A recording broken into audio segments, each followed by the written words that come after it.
So, despite the fact that I'm in a talky corner of the internet, very few people actually ask to talk to me. However, today Really? we have some that has happened, and Wambui has made a request, and I said, sure, let's talk then. So here we are. Um, Yeah. and Um, I recall your email saying something like, "I think I'll have questions once we start talking." Was the gist I got? yeah. Um, well, I guess I'm trying to practice acting on my impulses or intuitions. Um, I like the latter. Sounds healthier.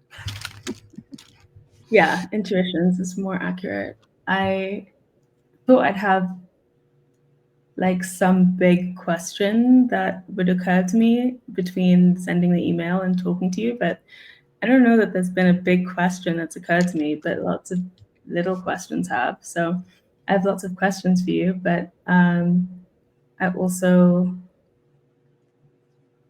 I guess before I ask, is there anything that you are just thinking about or particularly fixated on right now that you may or Well, may not have like talked about publicly? what haven't I talked about publicly that I will for you? That's well. First, fringe encounters are usually strangers, ideally, but um, we've been in the same room, according to you. It's true. Wh- in Mhm. which location? Was this the Chicago event? No, we weren't ever in the same room physically. We were like on an online Oh, estuary. the on that Yeah, one. Yeah, I remember that one. I thought you yeah. might have come to one of the events, and it was No, blocked from my mind. unfortunately, You haven't I mean, flown from Nairobi over for an in-person estuary yet? well, I can't legally be in the Oh, US. I don't have a visa yet. So that's the whole tragic story with my husband and I that we got married like in all, when was it? End of August last year. But um, the process of legal immigration to the US takes a really long time. And they don't tell especially you, now. sorry? Especially now. Well, actually, and this is what I keep having to correct people on, it's actually taking a much shorter time with this administration. But it does just take long. So uh, So you've decided to host a estuary event in Nairobi for us all to fly over to? that would be great if I could get my shit together enough to figure that out. I would totally do it. Unfortunately, I'm too busy trying to like make my bed and like wash my dishes, so it Hey, might be a while. that's But I'll let you know when I get that far.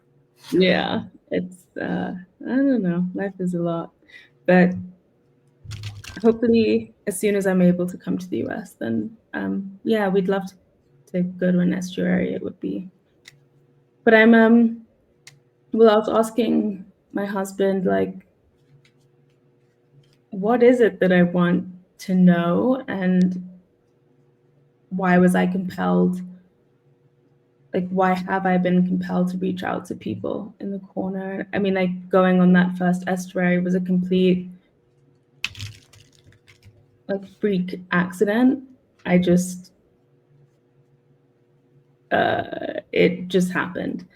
And I mean, most of the things in my life that have been relatively meaningful have just happened. But um, I think I reached out to you because I'm curious about the nature of the corner and whether there's a place for people who don't um, consider themselves like thinky, talky people. Like, I don't think that I'm Well, I'm a good person to reach out to for that because okay. you don't Well, yeah, do see you have anything to say about that?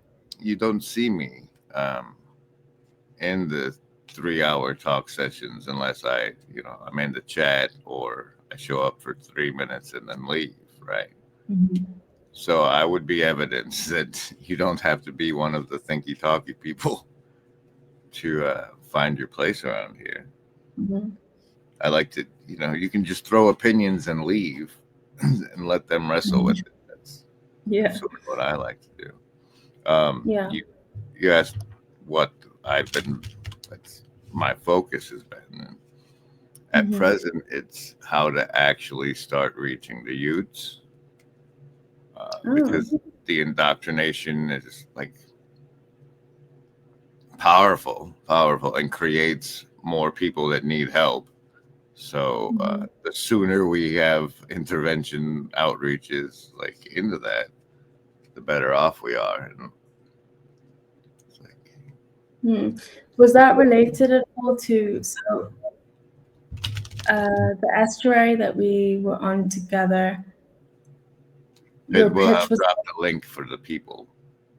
Like in the video version of this, there'll be a little card where people can click and go watch that.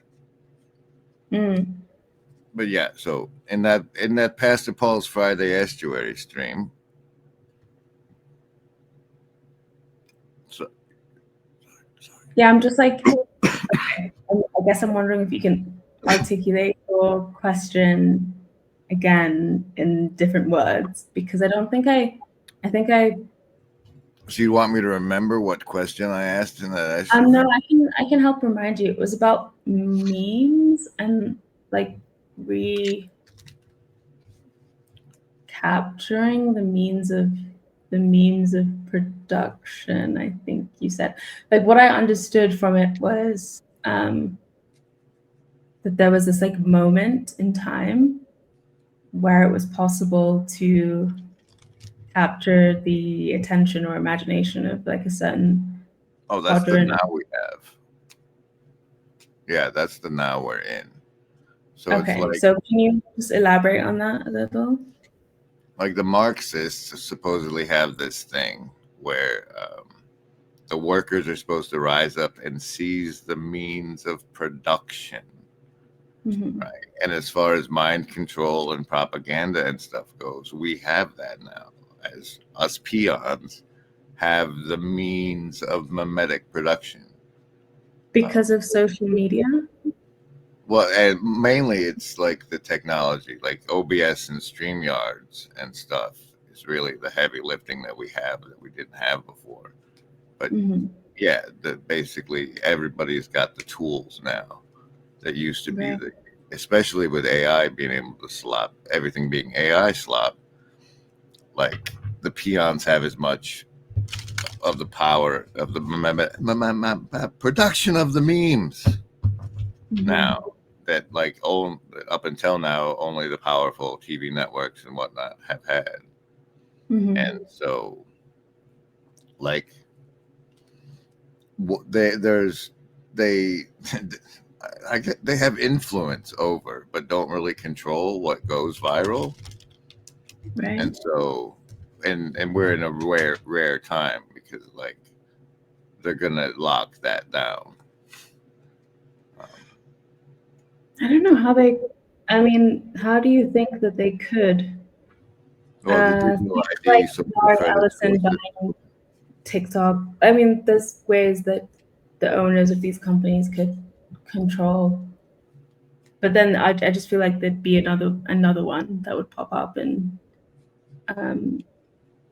so anyway, when you say how China's doing, right? Lock it down, what do you mean? Because like they're already on the social credit score system. So like, and as soon as that's in, anything you say online can basically turn you into a prisoner. And they're already putting people in jail in Britain for things they post online. Yeah. And those sentences are harsher than actual crimes. So the lock that we're losing our ability to talk to each other the way we have been is evident to me. And so it feels like that's what I say. That's what I mean when I say they're going to lock it down.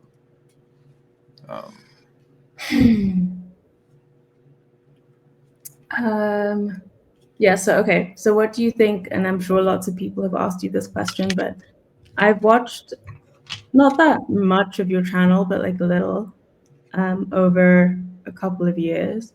And I see a lot of essentially like collage. I'm a visual artist and I do a lot of that, but like physically with paper. Right. So I've always kind of wondered what exactly my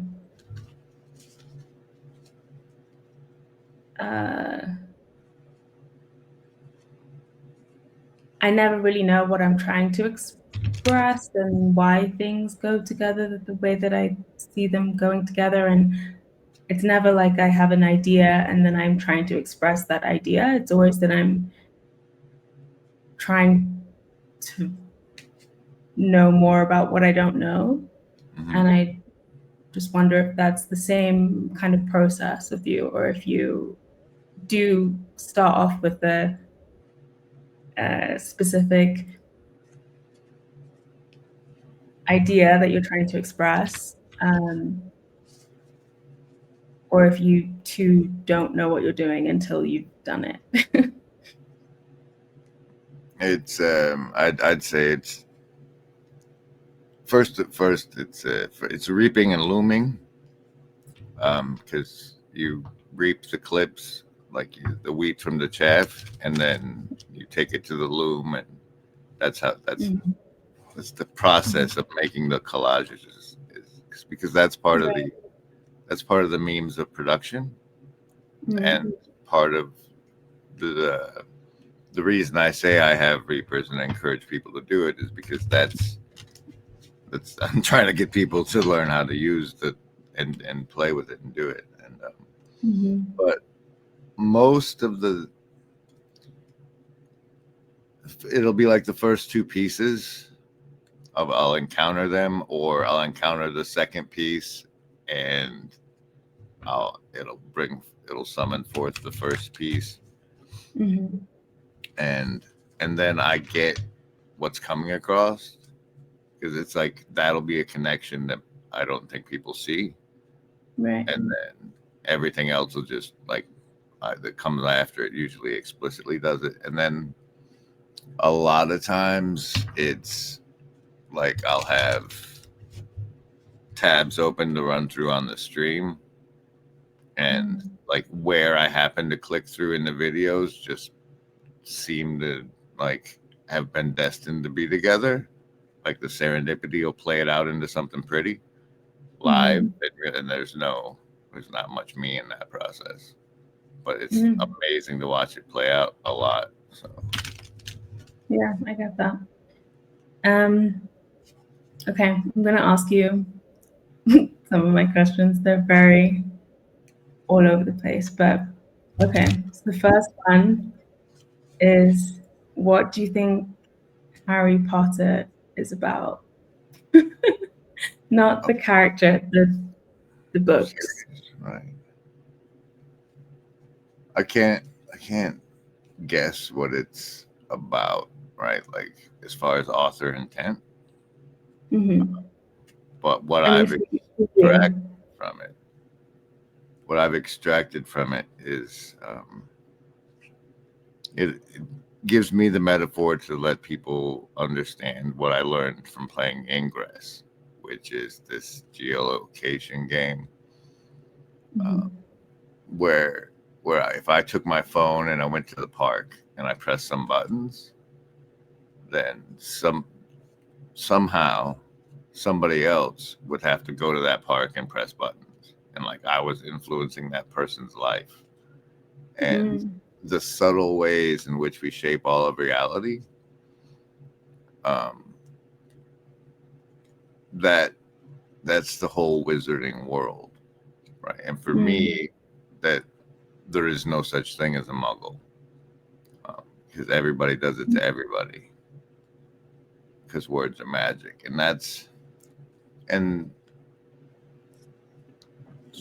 Harry Potter was, say, a cultural touchstone because of the depth of its consumption, its mimetic penetration, like into the number of minds. Yeah. So it's shared common ground from like reference that way. Since the media consumption has been shattered and diffused so much by the internet and even cable before, because like when there was only 3 networks, it was so Right. so much of the same thing was in so many of the minds, and like that's getting more and more diffused. But Harry Potter was one of the last ones that Right. made a huge impact. Yeah, my husband and I had this conversation the other day because, well, I was very obsessed with Harry Potter as a kid. I read each of the books 14 times, like in a row. Like I just did nothing else for several years but read Harry Potter, like from the first one to the last one, and then over and over and over again 14 times. And then I just left them alone. But then my husband is 29 and just started reading them. So he's just finished the last one. And he was like, yeah, this is, I think, something that we're going to only understand. I think he compared it to like Dante's Inferno in some way and was just like saying we won't get it until probably past, like once we're dead, they'll probably get what it's about. And he suggested that it could be about AI, and we were trying to make this distinction between muggles and like wizards or like the magic people as, I think I said, I wonder if wizards means people who actually contribute to the development of the technology, and muggles are people who use it but like don't even know how to use it. Like they don't make it what it is. They don't. So super random. Like he makes an active effort to teach AI how to pray. So he has Grok in his car, and he was telling me about how he will tell it to say the Jesus prayer 40 times, for example. And I thought he just meant like it was a way to offload the work of praying and just be like, Grok, pray for me so that I don't have to pray.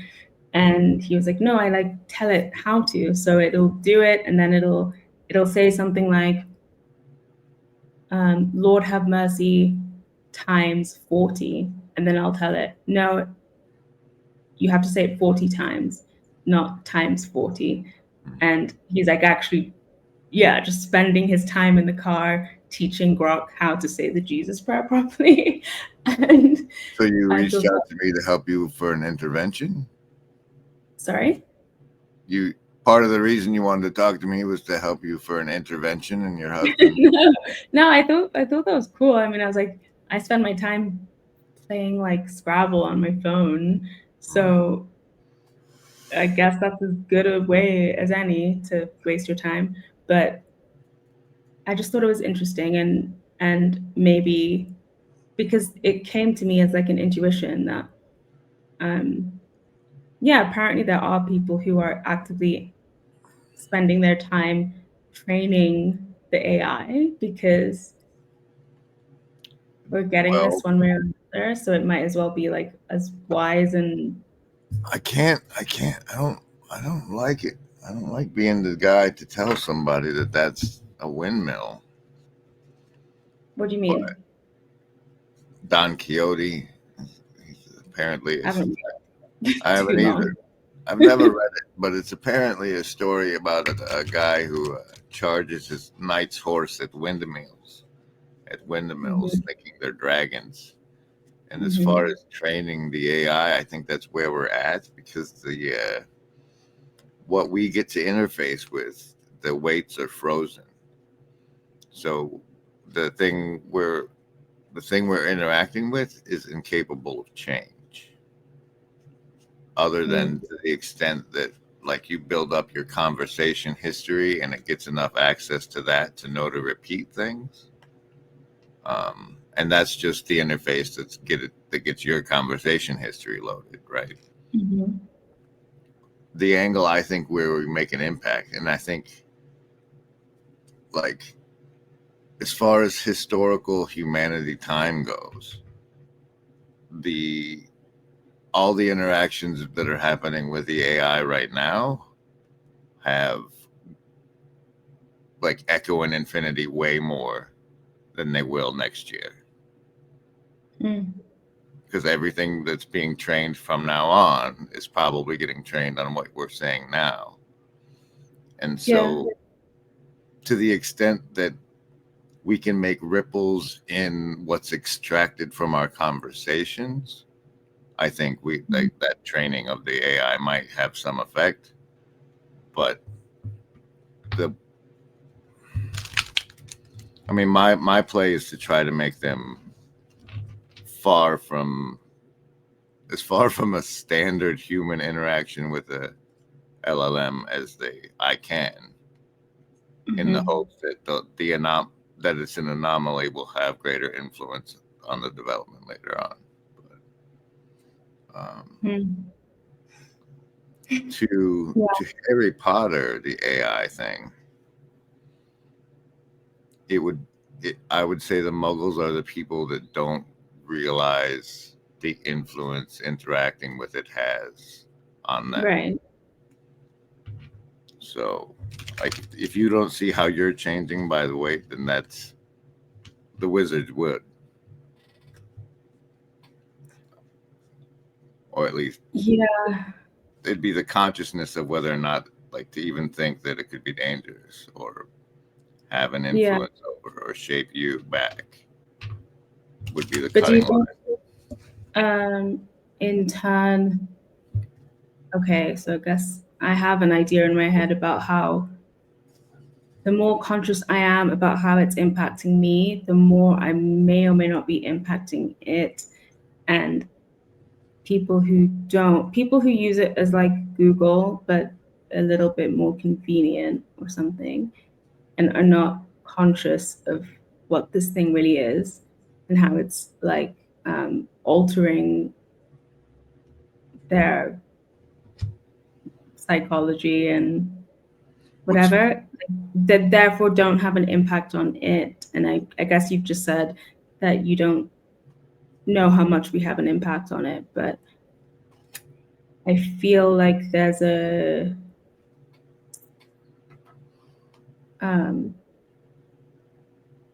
more that I'm aware of what AI is and how my relationship with it impacts my phenomenology, I think is the word. I get really confused with all of these ology words, but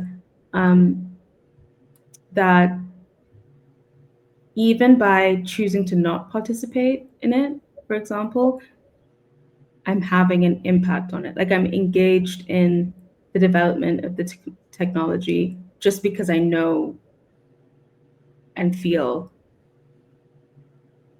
what a big deal it is. And so that the people who don't have that and just use it as, like, I don't know, like, plan an itinerary for me, I'm going to Rome, and really don't ever think about, like, what is it doing to you? And they therefore don't have an impact on, like, the development of it. Well, they just fully embrace the fostered dependency.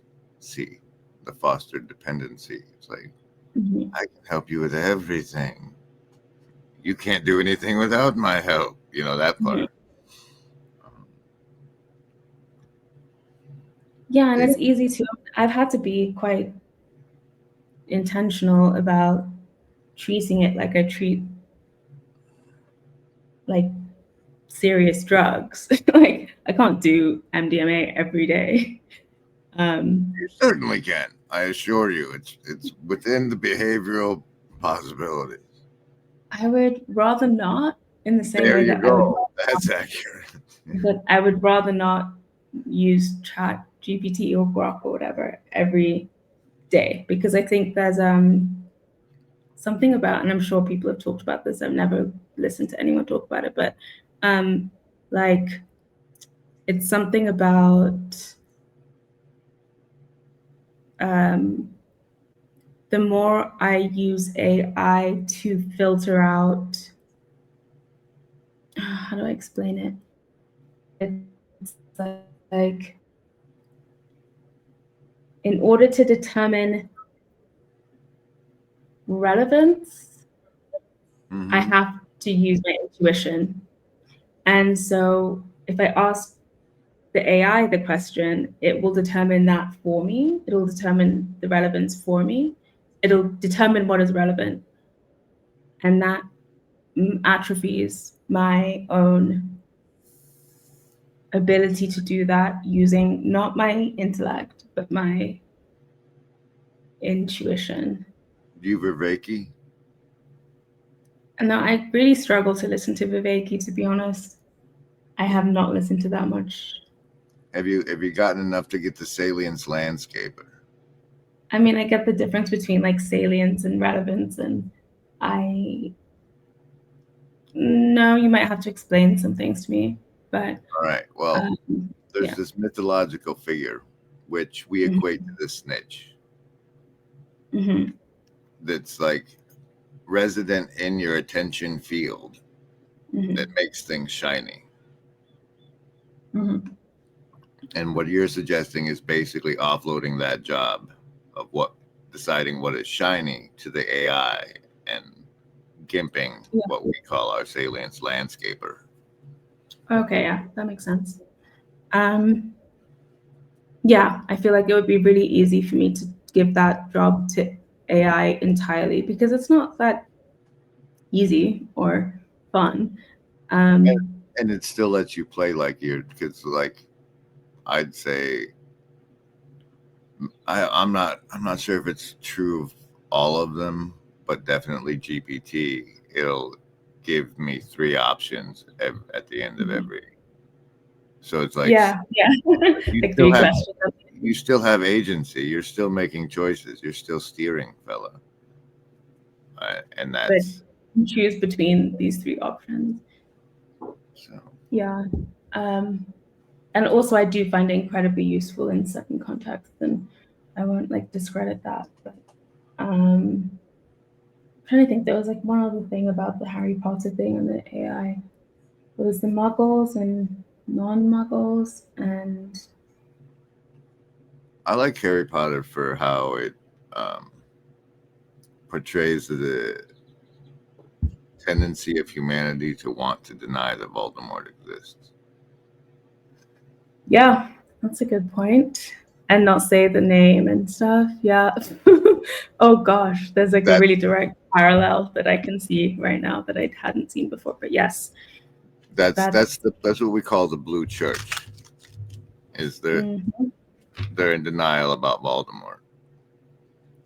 Yeah, and they're really committed to being in denial. Like I've struggled with this, I guess, since I hate all of these internet words, but like got red pilled or whatever. Since my political opinions changed and stuff, and realizing that like I don't know, well, it's like everybody on this side seems to be taking umbrage and turning into Dolores's. And wait a minute, that's clearly the bad guy, as this book has taught me. I might be on the wrong team here. I might be in Voldemort denial. Yeah, and it's like a religion in and of itself. I think my whole life and family, especially, are the most extreme version of that I know of. You know, like my mom, like was an assistant secretary general at the UN. Like my parents, both of them have just like spent their lives striving in pursuit of the highest levels of blue church, like authority in a way. And I went to schools that were expressly, I think, like training me. Like now that I think about it, it feels like a psyop. The education that You guys do Thanksgiving? Sorry? Do you guys do Thanksgiving? No. I mean, we're not American, so.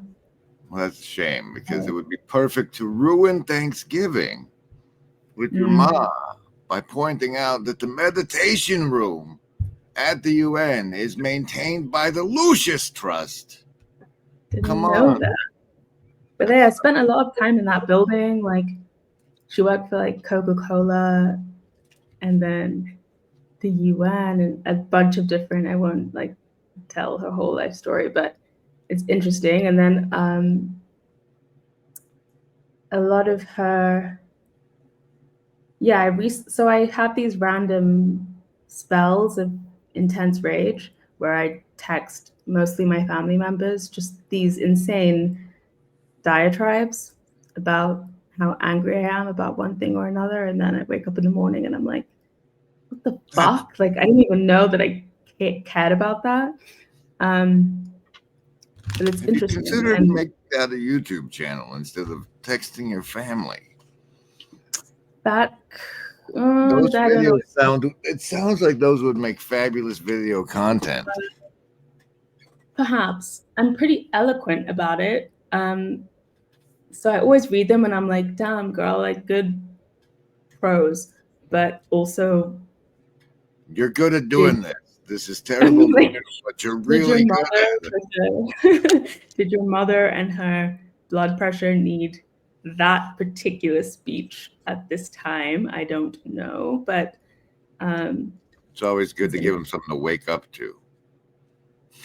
Yes, and also I'm more and more like, so what am I doing? Like, because I know I'm not going to change their mind. I've realized more and more that these people are fully committed to not knowing the truth. They not only don't care about the truth, they're fully committed to whatever the opposite of that is. So, you know, if I'm doing it in order to change their mind, then I'm an idiot. But is that why I'm doing it? Or am I doing it just to like vent my own frustrations or just like get something out of me? Or is it, I don't know yet exactly. I mostly just like say things because they rise up for me like a volcano eruption. But I'm still coming to terms with this tension in, I guess I'm the kind of person who just like wants to know the truth, and however ugly that is, it's the better alternative. And I'm realizing that people around me in my life are not like that at all. They actually have no interest whatsoever. They have their story and they're sticking to it. And there is no point. Free will's a bitch. Yeah, and it's just I don't know, people are really different, I guess. People are really, well, that's the thing about free will, is you're free to be as delusional as you like. And deal with the consequences. But that makes it sound like a choice. I don't really feel like I've had the choice. Like there's many times I've said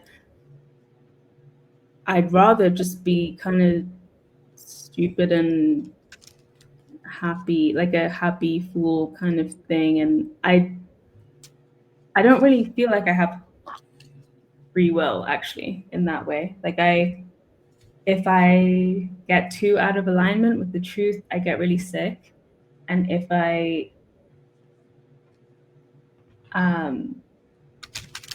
don't get to choose to not know, if that makes any sense. And that's so I'd rather know because I'd rather not be sick, but that doesn't feel like the same kind of free will. And I don't know if they have the same kind of,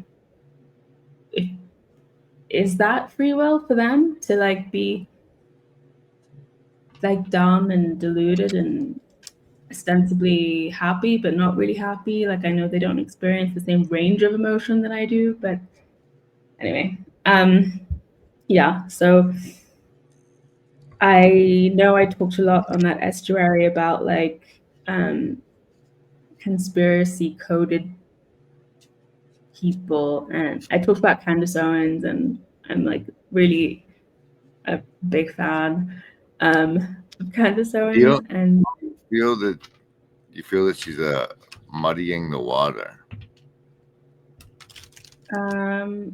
did you ask if I feel that way, or did you say that you feel that way? I asked if you did, because Oh, that's my take.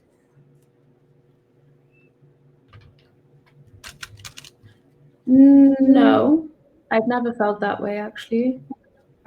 I think this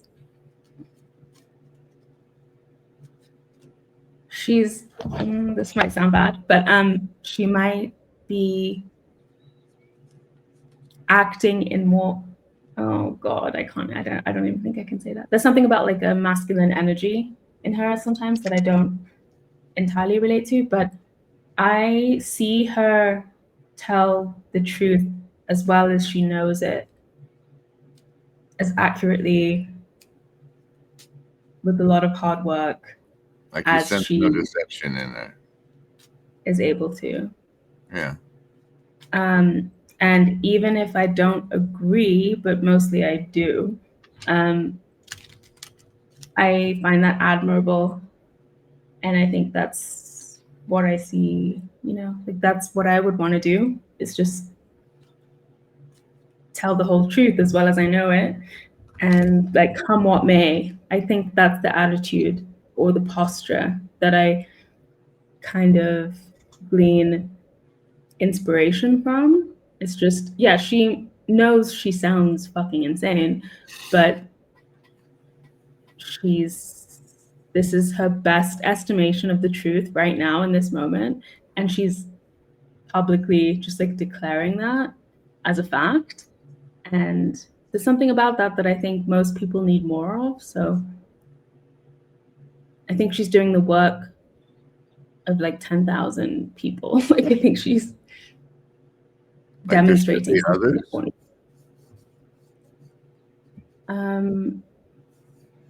Like she shouldn't be the only one doing it. Yeah. I think there should be more men doing it, especially. Although I do think it's like a feminine trait, like that kind of intuition. She talks about like her dreams, like they're facts. Yeah. And sometimes I feel like that's exactly right. As a woman, she has every right to do that. And rather than criticize Candace Owens, a lot of especially men who criticize her, should be trying to take, like in a relay race, like the baton, like take the baton and be like, like going off Candace's feminine intuition. Running up, men should be investigating the feminine intuitions. Yeah, and like not taking, like, you don't take women seriously as a like as a matter of fact, like that's a bad idea. But you take their intuition seriously and then try and make sense of them, and the ways that Makes men sense are to everybody else. skilled. Yeah. So yeah, that's actually like, that was really the question I was asking on that estuary. Like, I think it's really like sad and gay and retarded that men like Ben Shapiro are like trying to blame Candace Owens. I'm like, I don't know. I just think as a man, like, you should never be trying to argue with a woman. That's like not dignified behavior. You'll get that she's stepping into a male arena. Yeah. But I also think she's doing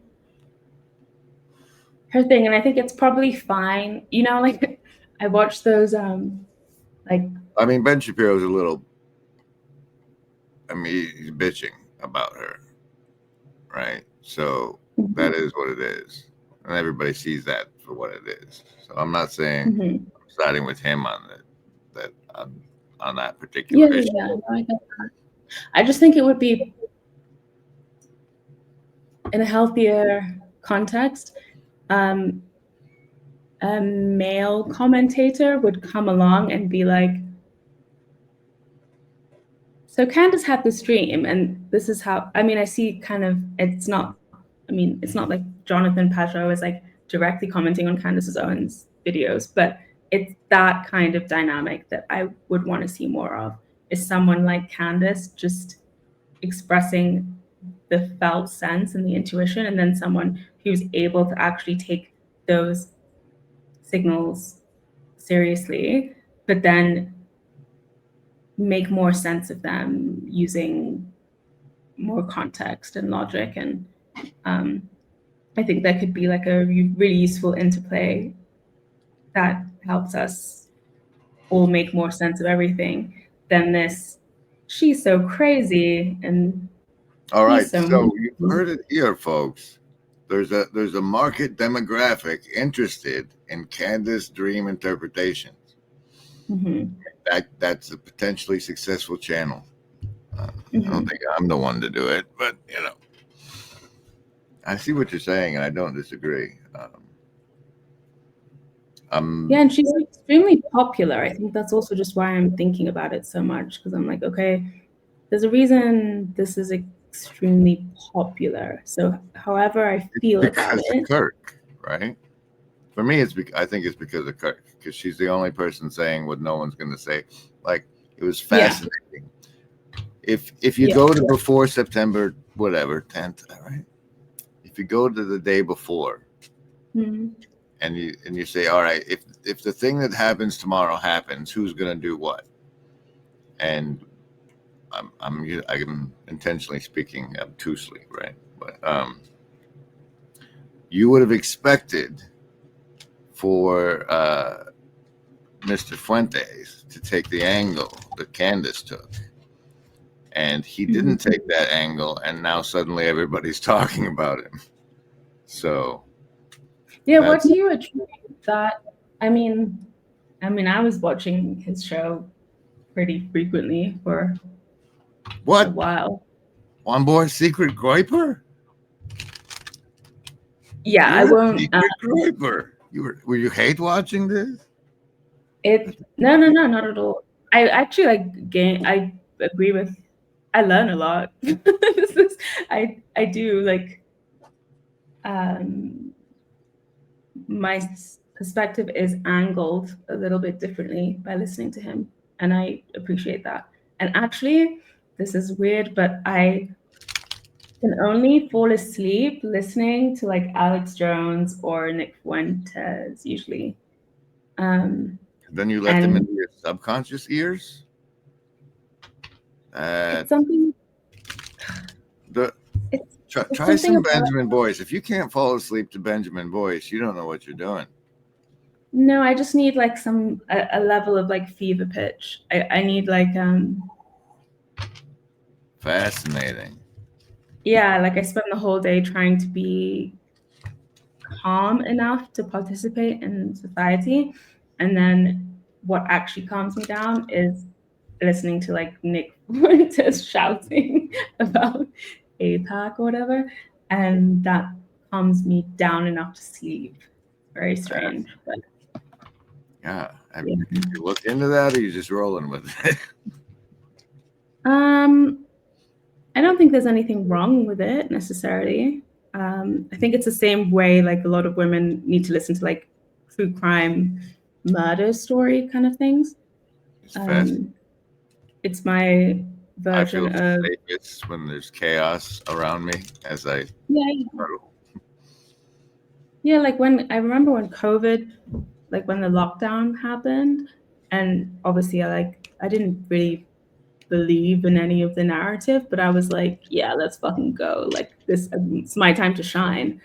I felt so much more normal in that chaotic, and everyone was freaking out, and I was just like, welcome to my world.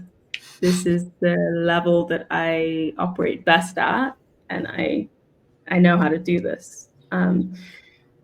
So yeah, that's interesting. And I just same thing kind of with Nick Fuentes and Candace. And I also think I'm not that shy about stating it out loud because I don't automatically assume that because somebody listens to someone, they like fully co-sign all their ideas and Yeah, the guilt by association is kind of a woke tactic. I mean it's And ridiculous. It's ridiculous and retarded and insane, and I'm almost at the point where I don't talk about how much I disagree with that. I just try and like embody it kind of. So when I'm like, yeah, I listen to Nick Fuentes to fall asleep every night, and they're like, Nick Fuentes, you like him? And I'm like, I yeah, didn't but say you. anything about liking him. I just said I listened to Yeah, it. exactly. Like, is it possible to just take that as a single fact and maybe ask me a question about it rather than assume that I'm in any way the things that you think probably aren't right and probably the things that I think aren't right, but like this could be a good conversation we could have, but rather than try and do that, you're just going to assume that I'm all the things you think Nick Fuentes is because it's just it's exhausting and it's like it's also I just have to say like because of identity politics muddying the water so much in general, I feel like I'm in this unique position to like troll more, especially with a lot of people in my life who are quite woke minded, whatever that means. So yeah, they've put themselves in a position where they have to listen to you. Exactly. Their Yeah. religious belief. Yeah, that's Yeah. beautiful. Yeah. It's cool. It's fun. It is fun. I'm subverting something that I always was trapped by just being like I posted it. Oh, and now, I mean, I don't believe in, Don't I get don't know. seduced by the power.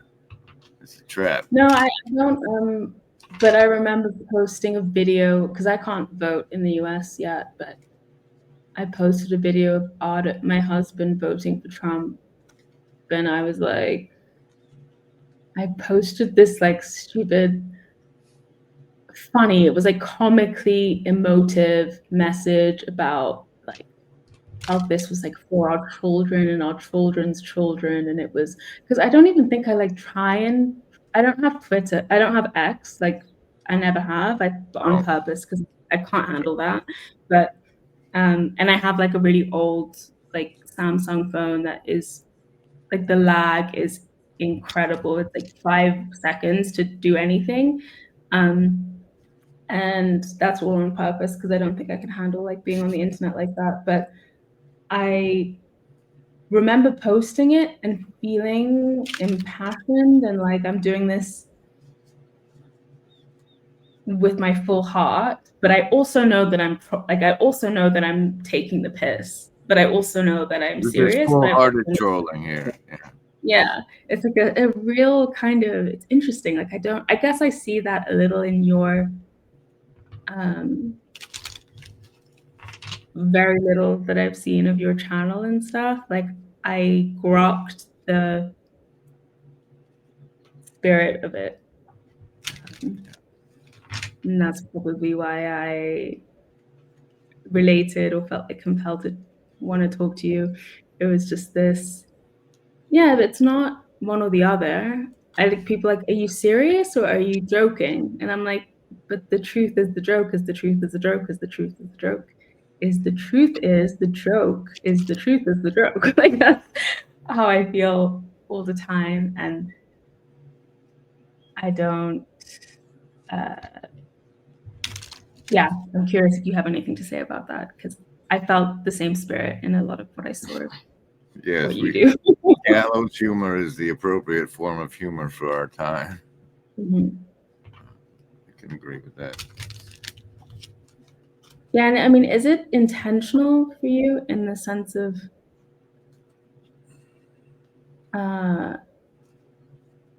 do you blurt? Like, is it first thing that comes to mind, or is it like a well-constructed It's, sentiment? I let the spirits speak through me as they arise, I suppose. Okay. Yeah. And then there's I think a lot of what happens is things sneak out while I'm saying other things. Mm-hmm. So there's that. Okay, I have a couple more like actually important questions that I wanted to ask. So Actually, do you need to go? no, actually important. Go ahead. Oh, okay. So what is save stores saving stores Saving throws? saving throws something mind control? That was like something that someone commented on Like, a video that I was in, saving throws against mind control. What does that mean? I do those every show. It's I let basically it's the muggle thing, right? Mm. I let everybody know that they're swimming in mind control because almost all conversation is persuasion. But I point out just the commercials they have to listen to as mind control attempts. And then I give them a choice of how they resist. Okay. And then I roll dice. And Oh yeah, what's that? What's the dice and the that's the cards? savings throws. Oh, okay. And so, you pick survival, social, wisdom. Look, woman. See the dice? Or hard. And then I roll them, and if it's 10 or higher, you take half damage from the mind control. If it's under 10, you take full damage, but at least you have savings throw. Do you have like particular relationships with any numbers? I don't feel comfortable disclosing that level of personal relationship. Okay, fair enough. I do. I'm very like attached to the number 9 and like multiples of 9, and I make all the decisions in my entire life based on whether something is a multiple of 9. 33 is the thing, because coming out of conspiracy thing, you get the impression they try to make you scared of it.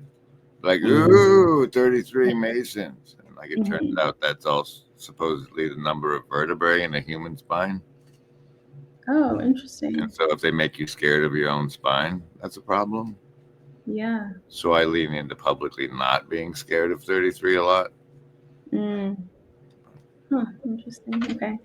Yeah, I don't know. For me, it's like most things that I do, I truly don't even care to know why. I just if I had to, I don't know, it just feels. I pray the Holy Spirit fills you, because it seems like you'll go with whichever one does. No, I mean, I'm extremely committed to my relationship with Jesus, and that's obviously always first, but arbitrary decisions, sometimes I'm not sure if I should buy something, and then it costs like $33.99, and then I just do because You're all right. I trust those numbers. But it's not like I don't use it to make, and I don't know. That's an interesting comment, but I don't think it's true. Okay, so Well, I'll evidence it with the anger spirits that you spoke of earlier. you said you wouldn't stick with the anger spirits? No, it's evidence for the claim I just made you deny. I was inferring it from that if you let these rants out and then you run with these numbers, so that's all. Oh, yeah. like it will reach some kind of fever pitch sometimes where I just pray for guidance, or I pray for like what is not of God to be taken away. Heck yeah. But for normal human, like, should I eat this thing or this thing? Or I don't know how to make those decisions based on like any kind of logic or anything. It's always for like silly things. But the anger thing, I think I'm tapped into some kind of like universal consciousness in some way that's I'm more sensitive to it. So sometimes I'm expressing rage and I don't even know if it's my rage, but I think that we don't express rage enough. So you're a vent for the global consciousness. I like it. Yeah, it's the least good thing about my life. I don't enjoy it, but I kind of let it happen. I'm not trying to focus on it. Well, again, it's like 4 minutes of my life, and then I'm fine 4 again. minutes, literally 4 minutes hate, just like in the 1984 book. That's fascinating. It's not hate. Oh, It anger. actually isn't hate, though. I think it's love in a strange way. I think I haven't met many people, to be honest, that are not conflict avoidant to some degree.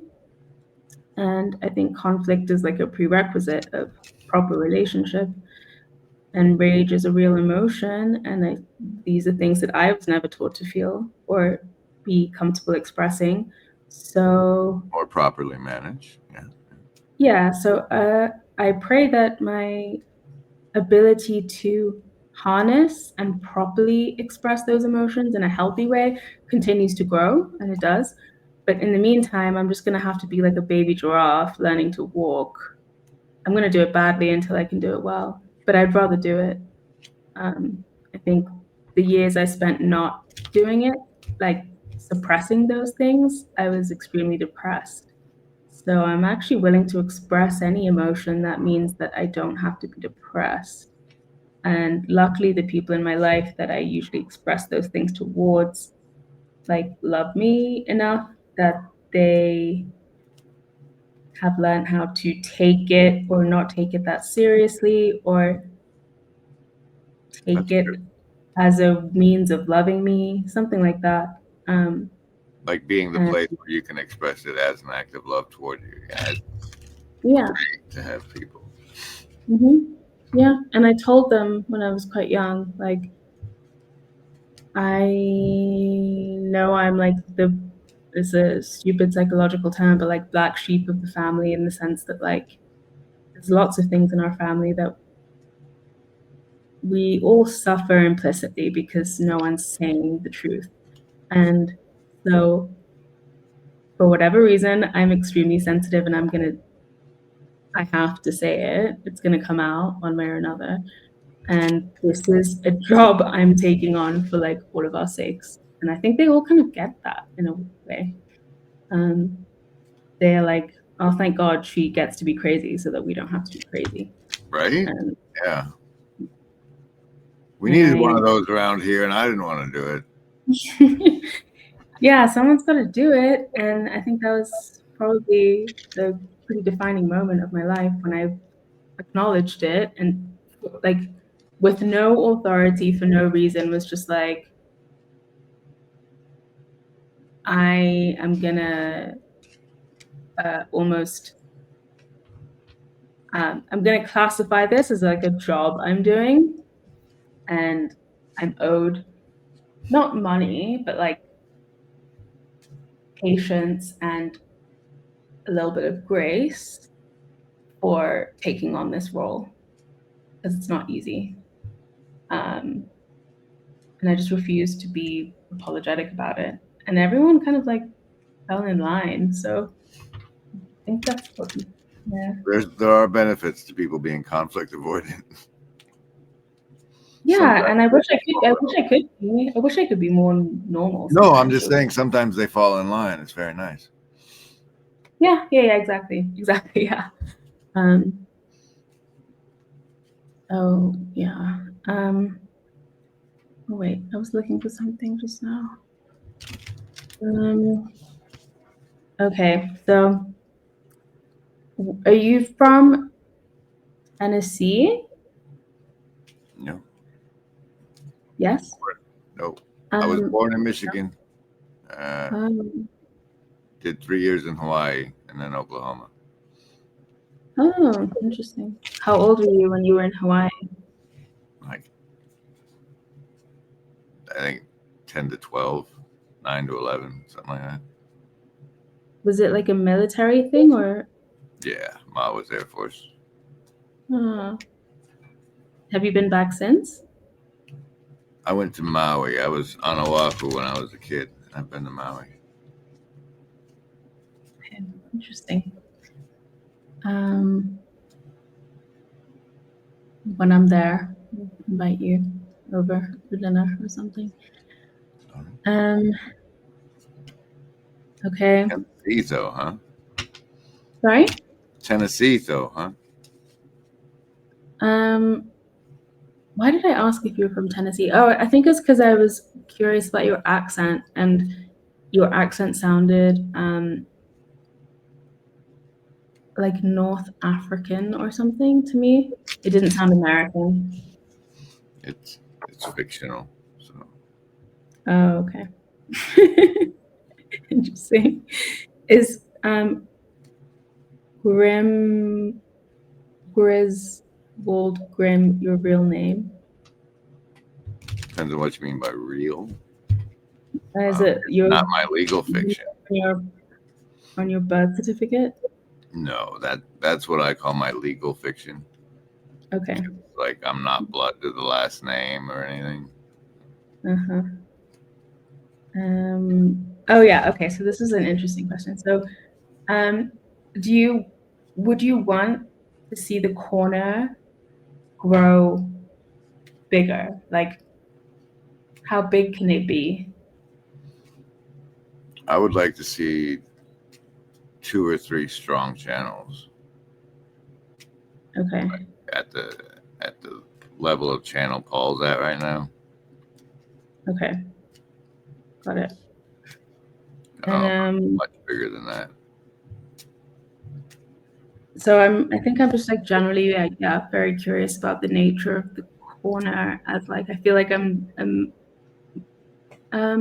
like I watch my husband interact with the corner, and I feel like he kind of grokks it immediately.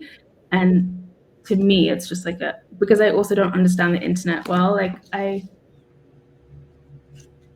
don't know a lot of the terms, and I don't know a lot of I don't know. I guess there's a way of being on, even if you have familiarity with like video games or like with X, there's a level of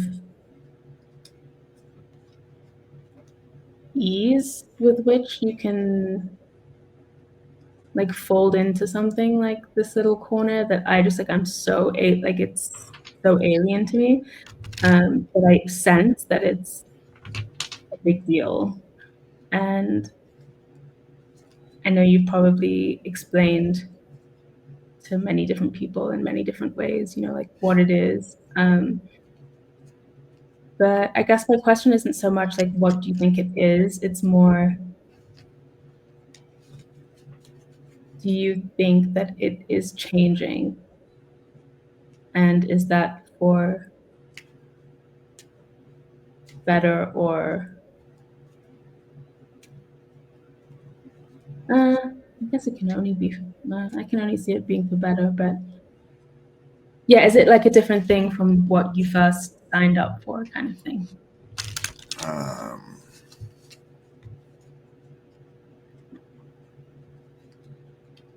I don't know. It's looking pretty bleak from my perspective at the moment.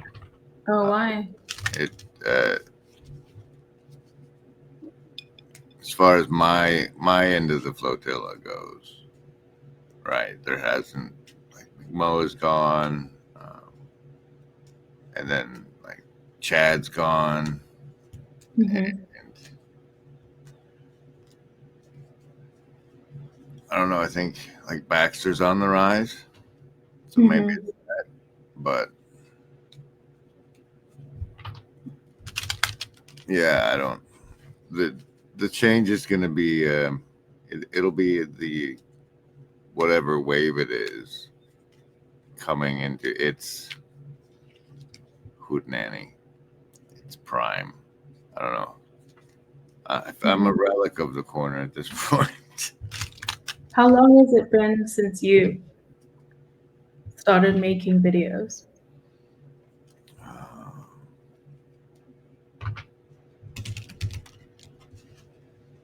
Videos go back at least 7 years. Say live streams, probably 5, Mm-hmm.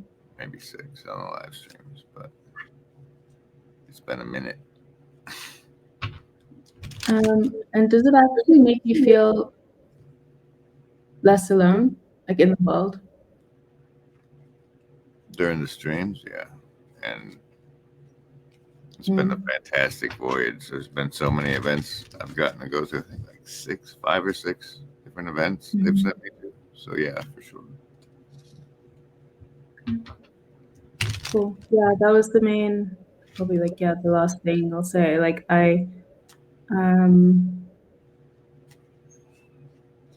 it's probably been like my primary inquiry, not to, I mean, I don't have any kind of like public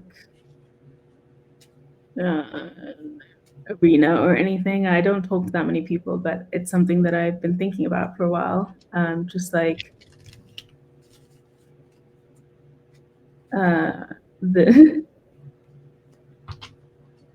I guess the difference between being alone and being lonely, and also I happen to be stuck in a place where I don't feel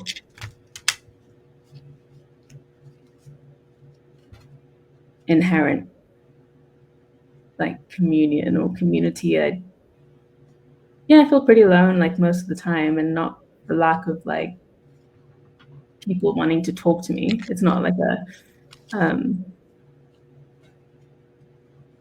was but thinking it's about it the other day, and it feels like being out of tune.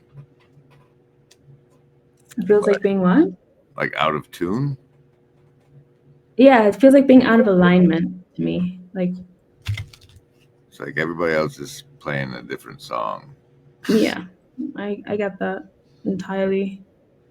And it's kind of like the more I attempt to participate in that game, the more alone I feel. So people, and they're like, it's extremely annoying. Like people are always like, oh, you feel alone, like then hang out more with me, or like let's. And I'm like, no, but I just feel more alone because there's something off. It's like we're playing in the wrong key or something. It's not. Yeah, it doesn't like. Do you get church services? Does that feel remedy that Yeah, for you? that's the only real. Yeah, I do. I love my church. I love my priest. I have a few friends at church who I spend time with every week, and that's great. But I guess the older I get, the more participating arbitrarily in just like normal social bullshit is feels more damaging than it does. It doesn't even feel like I don't know, is panacea the right word? Like it used to kind of feel like it could fill the gap temporarily, and now it feels like it actually just like is more painful and harmful than helpful. Because you have to be And dishonest with yourself to play, or to yourself to play, or be yeah, tolerant. or like even if I'm honest, it is so disruptive of the people that I'm trying to be I find it really hard to not be myself. So, I mean, I'm like, or however you take this word, but like, I'm definitely very neurodivergent. So I don't I don't know how to like conform well. I was just like, okay, well, it's better to just like try and be myself and say what I actually mean.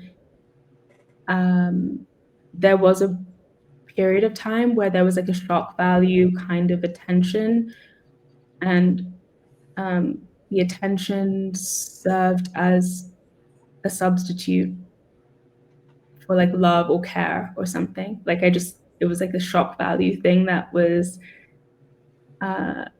exciting enough to Like I suffice. know I'm in their thoughts now.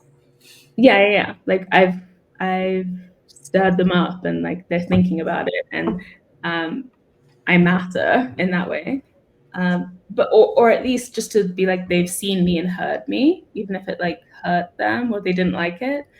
I feel recognized, and now it just is like that's really boring. And I don't even it doesn't. I would love to talk to someone who didn't agree with me at all, but was on the same page or level or something. Like we can have a disagreement on the same planet. Right. That's better than an agreement on different, like an ostensible agreement on different planets. It's like something like that. And it's not anything about the words we're saying. It's about like a felt sense of like, oh, we're locked into the right same thing together right now. And oh my gosh, yeah, like I don't know, like Nairobi, Kenya is not the place for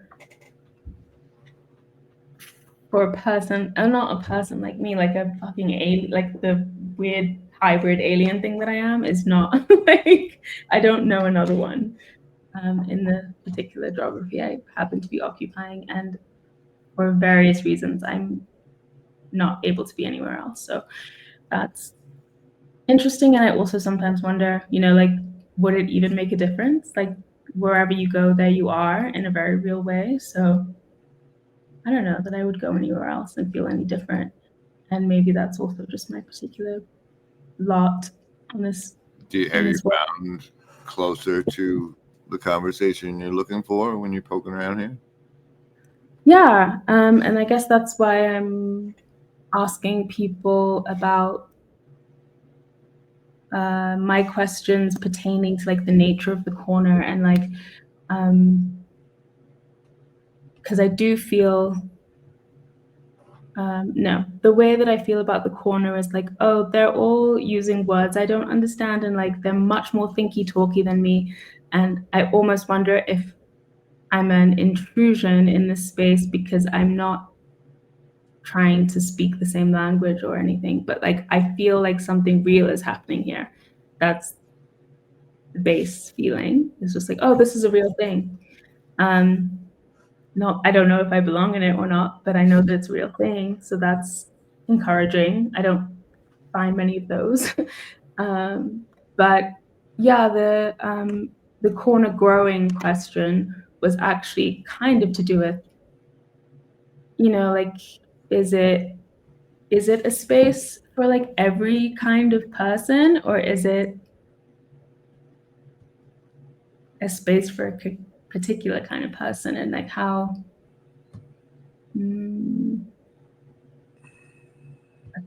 how accommodating can a space like that actually be before it becomes like dissolved by its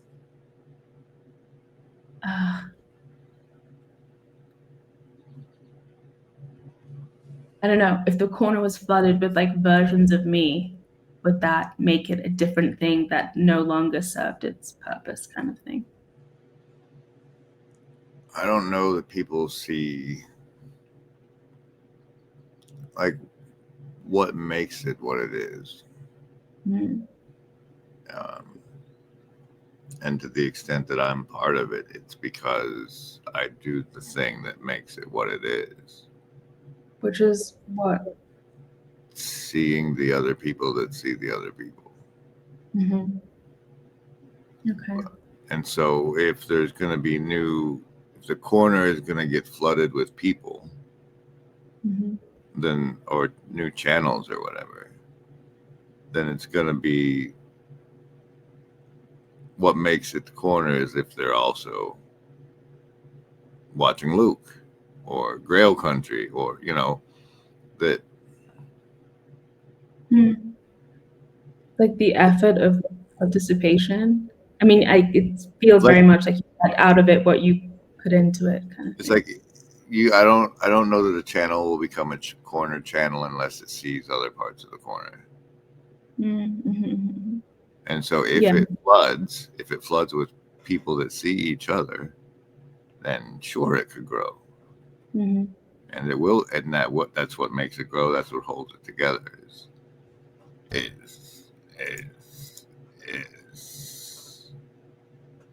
In all our Do you think it's searching, become? the only thing we've found that makes the emptiness bearable is each other. Do you think it's become more susceptible to like internet culture, or I mean, not necessarily that it's become more, but like. What do you mean by internet culture? Like, because like what I think you mean by internet culture has always been part of the Discord glue. Mm-hmm. Like the people on the Discords do that as part of what they do on the Discords as part of the glue. So I don't know.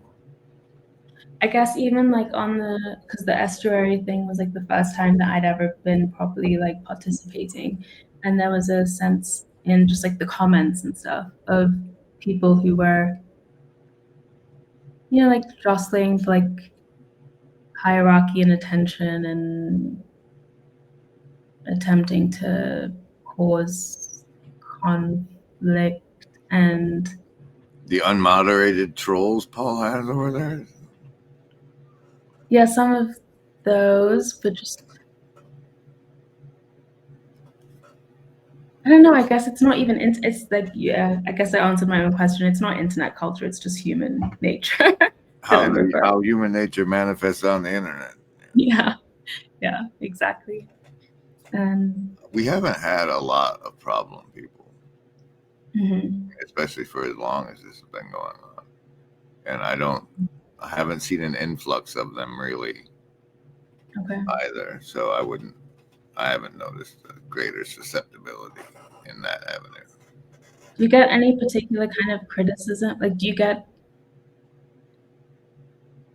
actual criticism on your videos or like your content? No, they're just generally regarded as unwatchable. And that's just a blanket criticism. I don't get much. And do you care? Like you play branding too much. Those are the criticisms I've got. Both of which I'm well aware of. So I do what I do bad because it's easier for someone to do it well if they just start doing it. Yeah. And yet. Yeah, I feel like the art I make is weirdly similar to the videos of yours that I've watched. And when you answered my question, I got it. Like, it was like people ask me, like, what is it? What does it mean? And I'm like, I don't know. Like, I'm truly trying to be like as empty a vessel as possible. And like, I do the next right thing fractionally in like a quarter of a second of a time. I just like do what feels like I'm being called to do. And it doesn't make sense to me either. I don't know either. I just do it. How do you present your art to the world? I mean, they're drawings, so I sell them at art fairs and in galleries and stuff. And Artist website I can send people to or anything? wait, sorry, what? Do you have an artist website I can send people to? No, I've been really terrible at this. That would have been a really good thing to do, but I have well, I'll try and send you a link to like a portfolio that I made. But no, I mean, want it in the video description. Like, if you don't want it in the video description, let me know. Because otherwise, that's why I'm asking, right? It's so people can. yeah, no, I get it. No, it's just I've been working on like a proper website where people can buy stuff for a long time, but I'm so allergic to the internet in a real way that I just never finish it. But I had to send like a portfolio to a gallery guy earlier this last week, so I had to make an online portfolio. So maybe that could be something that I could send you to put in the video description. That would be really helpful. In case you didn't know, we throw a whole bunch of stuff on T-shirts. Oh, cool. So if you got something you want to throw on a T-shirt, you can just send it to me. Okay, awesome. Yeah, I'll send you some stuff. Okay. Cool. Well, thank you very much for talking to me. Not many people ask. Thanks for asking. Yeah, no, I was very oh, okay, sorry, if you have 5 minutes. I actually did want to ask about your question on that estuary, and like why that felt okay. So I was extremely affected by the Charlie Kirk thing in a way that confused me extremely because I didn't like him or anything. I just felt like real grief, and I wondered if your question was like influenced by that at all, and how you actually think about what an appropriate, correct, like healthy relationships, like political discourse is, because it's really easy to just get like swept up in it. It can be like a real distraction, I found, and I'm no longer like I'm no longer convinced by the. I used to like watch Own the Libs stuff, and obviously I was a child, but now it's clear that the binary has broke, and there's nothing in any of that for me. And I just like now more and more I'm like, oh, the whole thing is just like an evil. It's the same bird. The right wing and the left wing are the same bird. Yeah. Yeah, and they feed each other, and yeah, it's the same machine. And for most, in the great majority of cases, the political attention is geared at the ineffectual once every 4-year elections. Exactly. And not at all with like our cities, states, what's going on there, much less our congressional people. So what should our attention be on, and how, because I asked Paul this question when I talked to him, and he says the same thing as my husband is always telling me, like, you just have to focus on like developing your own character and like building a family and having a healthy life and serving as an example kind of thing. And I'm like, okay, I got it. But also, to what degree is it even because there's a part of me that wants to kind of like to be involved in like political discourse, but I find myself doing it in more and more unhealthy, not necessarily, sometimes it's just funny or whatever, but is there actually any utility in taking this shit seriously, or is it all just for like for me to laugh? And if it is, maybe that's okay. Maybe I could just watch the videos to like feel a little bit superior and like have a laugh. but at least I know what I'm doing, as opposed to like thinking that watching even stuff like Tucker Carlson, like I like Tucker. I think his voice is soothing. Sometimes I listen to him to go to My sleep. sweet boy. Watching him makes me feel like a grandma. Watching, you're my sweet boy, Tucker. Yeah, I feel like that too. But like all of these things that I watch, it's always like to manipulate my emotions in some way. Like I'm like, I listen to Nick Fuentes to go to sleep. That's like some just like limbic hijack. It's not because I agree or disagree or care or not care. It's just for some reason my like energy settles down, and then like Tucker sometimes, and I'm like probably just hungry, but I need to feel a little bit like comforted. Like Tucker feels a little wholesome, so I listen to him. There's just different like emotional modes that I like listen to these people in, but I do think it's there's a risk of, if you're filling your ears and your brain with that all day,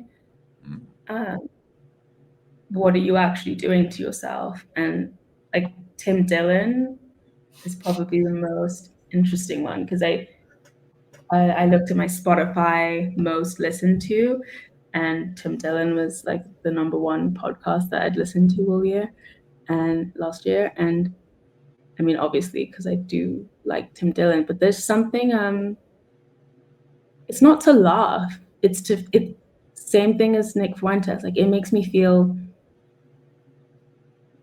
less crazy, I guess, and a little more like there's a reframe to this. Right. Like somebody else, like Tim Dillon to me is like somebody that shows off how ridiculous everything is. Exactly. Like just highlights the absurdity in a very masterful way. Like I can't do that for myself. So it makes me almost, it validates my emotional state. I think that's the best way to say it. Same thing with Candace. Do? Sorry? But the question is, what's the better actually do? No, it's just like how to, because there's that, and I think I can listen to whatever I need to listen to go to sleep, but then I find myself in a conversation with like my mother and like a work colleague, and they're talking about what like Rachel Maddow said on whatever fucking channel she's on, and then I get violently, I watched myself perform, I'm on the opposite side to you and I know more information than you, and actually I'm going to tell you why everything that she's saying is wrong and I have an opinion about this. And I'm just like, but I don't really give a fuck. Like it's just you're being wrong at me, stop. Right? Yeah, you're being wrong at me, stop. And it's almost like, well, I'm actually mad at them, to be honest. It's hard to watch people that you inherently place in positions of authority, even though you've dissuaded yourself of that illusion a long time ago. Like I never look at my parents and not feel some personal stake in their opinion. So when my mother and like when I listen to them harp on about like MSNBC talking points, it pisses me off. And I don't even think I'm trying to be more right than them, as well as I'm trying to like, okay, this sounds crazy, but like as much as I'm trying to like save the world, like I feel suddenly in that instant a sense of, no, it's important that I say my opinion that's opposite to your opinion, because the like, it's like casting a Patronus. Humanity depends on it. Yes, exactly. That's a great way to put it. No, but it's like sets a spell. It's an ensorcelment. They're giving this false, well, what we consider a false background reality, lying to them about the world they live in, because they're just stupid muggles. Muggles, exactly. Yeah. And then so like seeing your loved ones ensorcelled and like the victim of a spell, basically, is Mhm. offensive to your sensibilities. That makes sense to me. Mhm. Yeah, and in a context where, say, like if most people agreed with me and they were the minority, and I would just be like, oh, they're whatever. But it is a context where I'm literally the only person. Like, I can't even explain it. Like it's I live my there. I know. my opinions about things are. It's not even that I have strong opinions, but compared to the general consensus, I'm a tinfoil hat wearing, like, absolute nutcase. And that's, I think, kind of both spiritually and like, mentally and physically. Yeah, I guess that's what I'm trying to say. I'm realizing that it takes a toll on you to be around that, whether or not you're even engaging in the conversations. I'm like, I need to get the fuck out of here. It's just like it's actually making me sick to just be around it all the time. To be around so many people that are committed to not living in Enmity for reality. the womb. It's enmity for Mm, the. It's helped me because like once mhm, I saw it for that and how like most of it is like just different fractal manifestations of that, like women's rights to abort and don't have like be anything but a cis, anything but a child generating couple, please. You know, yeah. and so like, but that's what you're swimming in, everything. Like, Mhm. and so Yeah, and people will come up to you and just say, "Oh, it's so sad that you and your husband can't be together." Or like, "Oh, it's all because of Trump." And I'm like, "No," and also like, not that I'm loving Trump right now, but like, it's actually gotten way better since Trump got in office. Like, legal immigration has actually got like sped up, and they just like don't know what to do with it. It's almost like there is no opportunity for like nuance or discussion, or like, oh no, these people don't actually have any desire in engaging in a conversation. They just want to reinforce this ideology like over and over again. oh, And and you're an opportunity for them to be empathic. Oh, you know, feel mhm, sorry for you. What they mhm. get off on, I guess. Yeah, and But you can look forward to them seeing your backside when it finally goes through, right? it's true. Yeah, and they'll be miserable then too. But anyway, it's just oh, I guess the internet is the next best thing. I think that's probably why I'm drawn to the corner and interested in trying to talk to people. And um, it's so funny how much more I have in common with people who ostensibly I would not have anything in common with, but who are just accommodating of nuance and interested in, yeah, like seeking wisdom and not even that, like, it doesn't have to be that like It's like all being intellectual. in the same boat Yeah, it's just like I on think mutual solitary confinement. we're all like seeking the same thing. I haven't quite found the words for it, but um, I like an hour before we did this call, I was just like looking at your videos and interviews you've done and stuff, and people are always asking you like, "What are you doing? Like, what does it mean?" And I was like, I get it. I mean, I totally get it. It's exactly what I do every day with my work, but um, I'm it's so interesting and it's so like beautiful in a weird way that um, I don't know how else we would have ever met than this particular bit That's of the true of internet. everyone I know. Yeah. Except I got a neighbor named Mo. I know. No, I I'm a- get along well with like kids. I hang out with, not in a weird way, but like I teach kids and I get along with them. They ask interesting questions. And yeah, there's always like randomly people in like your vicinity, but I think it is like a kind of miracle that the corner exists. And I guess I will continue to like stumble forward in trying to not like fit into it at all, but just participate in it and figure out what that means, like what my participation in it. Well, this is far more than most have done. And that was beautiful. So we're ending the recording now. Bye, Okay. everybody.